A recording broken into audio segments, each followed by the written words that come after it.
Welcome to the programme. 14 police officers have been killed in Syria's western region of Tartus. The new administration says they were ambushed by forces loyal to the al-Assad government. Reinforcements have been sent to the capital and other cities. The incident follows a day of demonstrations. Protests erupted after video of a religious site being attacked circulated online, and in response, police imposed an overnight curfew in the cities of Homs, Tartus, Jebla and Latakia. Well, the violence and protests are the latest challenges faced by the new Syrian administration. Mohamed Vall has more from the capital, Damascus. These are members of the Alawi sect in Syria's Homs. They are protesting after a video went viral showing the desecrated shrine of an Alawi religious figure. Syria's information minister says the video is old and no such incidents have taken place since the ouster of the Assad regime. A curfew was imposed in at least 4 cities, and the new administration sent reinforcements to Tartus and Homs. In a statement, the Ministry of Interior told Al Jazeera, "We warn against spreading rumors that seek to destabilize peace. We will not hesitate to pursue anyone who seeks to tamper with the security of our people and their property, and bring them to justice to receive their just punishment."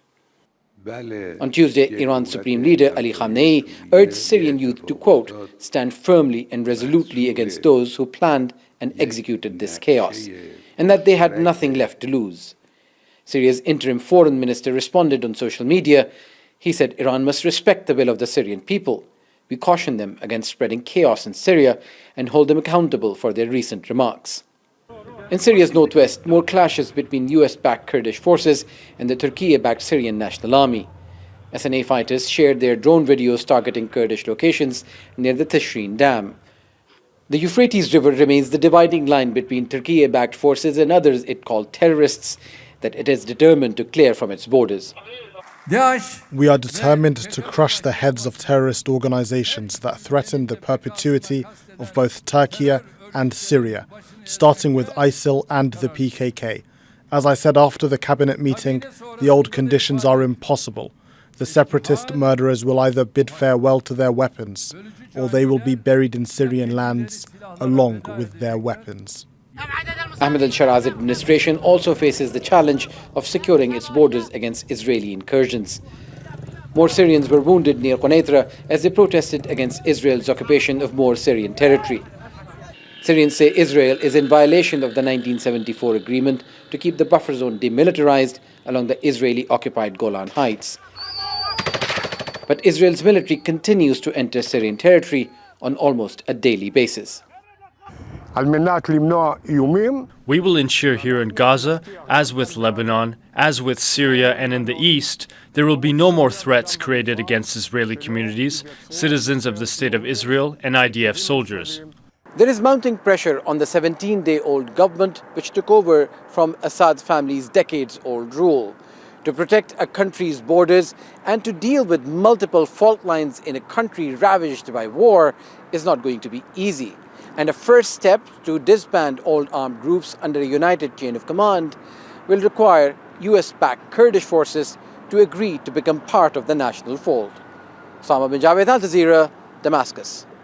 Well, we have 2 correspondents closely following these developments across Syria. Mohamed Vall is in Manbij in the north of the country. We'll speak to him in a few minutes. But first, let's cross over to Hashem Ahelbarra, who's in the presidential palace grounds in Damascus, a significant location where you are, Hashem. But the administration also is trying to put out a lot of fires across all parts of the country, curfews in place, police under attack, and social media under scrutiny.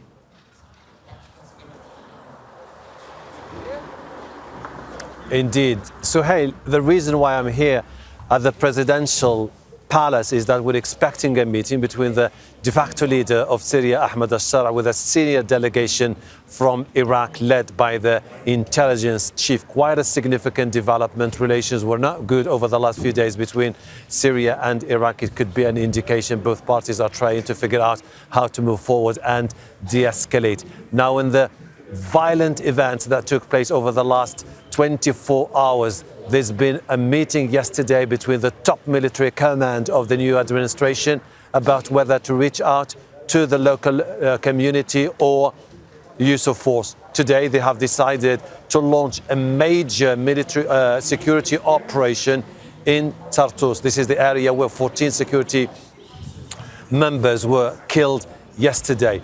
We've been told that the army, along with the Minister of Interior, are now launching this operation. The reason why they're doing this, they told us, is basically they believe that when they took over the capital, most of the people loyal to Bashar al-Assad fled to the northwestern part of the country and their southeastern part of the country. And their biggest concern now is to try to figure out who are those people and ensure that they hand over their weapons. In Latakia and Tartus, that's exactly we're expecting to see more of the clampdown on what the authorities here describe as remnants of the former regime. The concern here is that if this leads to more of a bloody confrontation, it could destabilize the entire country and send a negative signal to the international community looking forward to see a peaceful transition to democracy in Syria. Tartus, Latakia have become now a sectarian fault line, the biggest challenge so far to the authority of Ahmed al-Sharaa, who's been now in control for about 4 weeks. Quite fast-moving events now across different parts of the country, an extremely sensitive situation. I've seen people very skeptical since yesterday, pretty much concerned about what could happen next in Syria. Ahelbarra there for us in Damascus. Let's cross over pardon me, to Mohamed Vall, who's in Manbij in northern Syria. And as Hashem said there, Mohammed, Tartus and Latakia under a great deal of strain. There are armed factions where you are, either backed by Turkey or the US, that are also fighting. What seems to be happening where you are right now? Yes, there is a little bit of calm here in Manbij where we are right now, but that hasn't been the situation just 24 hours ago. There have been reports during the last couple of days of clashes and skirmishes around the city. That's because since this city fell into the hands of the Syrian National Army just 2 weeks ago, the Kurds who have been pushed east of the Euphrates River are trying to retake it. So it's a very tense situation, and it is the picture is not that clear, just like the weather that you see behind me. And people here are feeling that any moment, things can change in this city. It seems like everything is okay, traffic is going on, and people are going about their lives. But they tell us that the situation can change anytime. The Kurdish fighters, backed by the US, have been in control of this place for some time. And the Syrian National Army, backed by Turkey, have now taken it. It is in charge of it. On our way to the city, we have seen their new fortifications, and not only trying to maintain their presence in the city, but also they are trying to widen the area of their control. They are trying to keep the Kurdish fighters east of the Euphrates River. This city has been the last stronghold of the Kurdish fighters in the western side of the Euphrates River.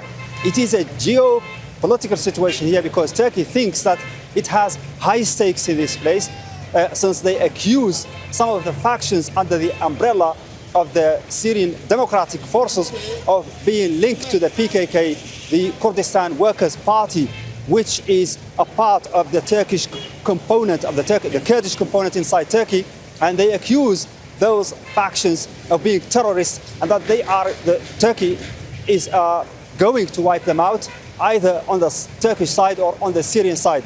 So it's a matter of national security for neighboring Turkey. The Americans also are backing the Kurds, and that makes this situation much more complicated for the new government in Damascus, trying to, as you said, put out the fires everywhere now across the country. And this is one of the challenging sides or parts of that situation. Mohamed Vall there for us in Manbij in the north of Syria. Thank you. Make sure to subscribe to our channel to get the latest news from Al Jazeera.